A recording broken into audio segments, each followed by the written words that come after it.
Vous avez des questions sur l'économie ou sur vos finances personnelles? L'équipe de À vos affaires est là pour vous. Écrivez-nous à maquestion@tva.ca. Le temps passe vite, hein? On est déjà rendu à la fin du mois de janvier. Et ça, ça veut dire que la période de cotisation au REER pour l'année 2024 tire bientôt à sa fin. Pour en parler avec nous, notre collaborateur Jean-Sébastien Jutra, qui est planificateur financier et formateur à l'Astuce Formation. Bonsoir, Jean-Sébastien. Content de te retrouver parce qu'on est en plein cœur de ce qu'on appelle la fameuse saison des REER. À quoi ça consiste exactement?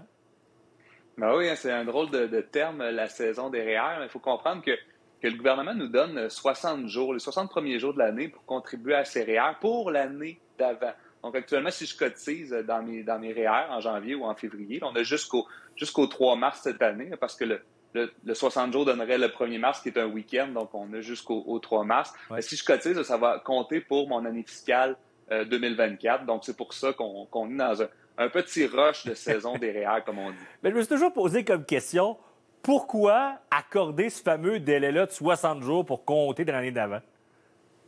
Bien, ça date de l'entrée en vigueur du régime, là. Ça date en 1957. En fait, ça a été en vigueur en 59. Okay. Et à cette époque-là, puis c'est encore valide aujourd'hui, ce qu'on disait, c'est qu'on voulait donner une espèce de délai de grâce aux gens pour prendre le temps de, évidemment, revenir de la période des fêtes, voir combien de revenus on a fait l'année d'avant, et puis ensuite, décider qu'est-ce qui était le plus avantageux pour eux. Et ça a resté au fil du temps. Mais c'est quand même une bonne chose pour les gens parce que justement, on a le temps de voir qu'est-ce qu'on peut cotiser à nos REER. On s'entend, oui, on peut cotiser en janvier, en février pour l'année d'avant, mais on peut voir ça un peu comme une solution de dernière minute, peut-être pas l'idéal non plus.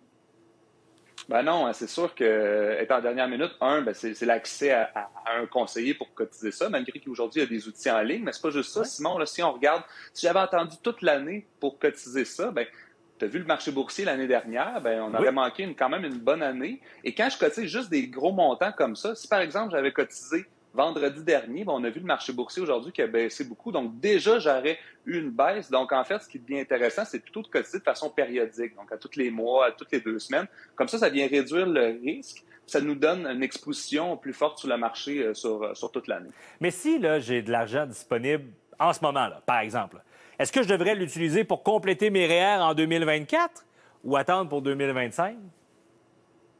En fait, tout va dépendre de chaque personne. Hein. Si, supposons, en 2024, tu as eu un bon revenu imposable, ça vaudrait peut-être la peine de cotiser à tes REER. Mais à l'inverse, si toi, tu sais, Simon, par exemple, que tu vas avoir une augmentation de salaire en 2025, ce droit REER-là, ça serait peut-être plus intéressant de le garder pour 2025. Donc, ça étant dit, c'est que ça dépend de chacune des personnes. Il y en a que ça vaudrait la peine de le faire, d'autres que ce serait peut-être plus intéressant d'attendre. Par le passé, on a souvent parlé ensemble du CELIAP, le fameux outil formidable pour ceux qui en ont droit, évidemment. Là. Mais est-ce que c'est cette même période-là de cotisation qui s'applique?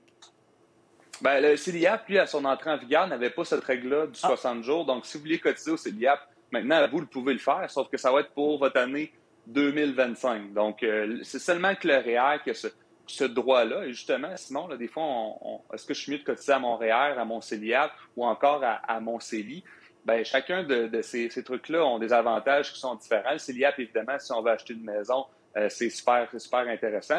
Mais le REER, là, juste amener un point important, c'est que c'est un report d'impôt. Hein, fait que c'est super intéressant de le faire quand même si le régime il date de longtemps. Donc, le REER est encore d'actualité aujourd'hui. En tout cas, si c'est d'actualité, je suis certaine, cette saison des impôts-là, c'est toujours bien particulier pour vous. Je suppose qu'à ce temps-ci de l'année, là, ça ne doit pas être évident. Alors, on te laisse aller te préparer pour tes autres clients. Merci, Jean-Sébastien.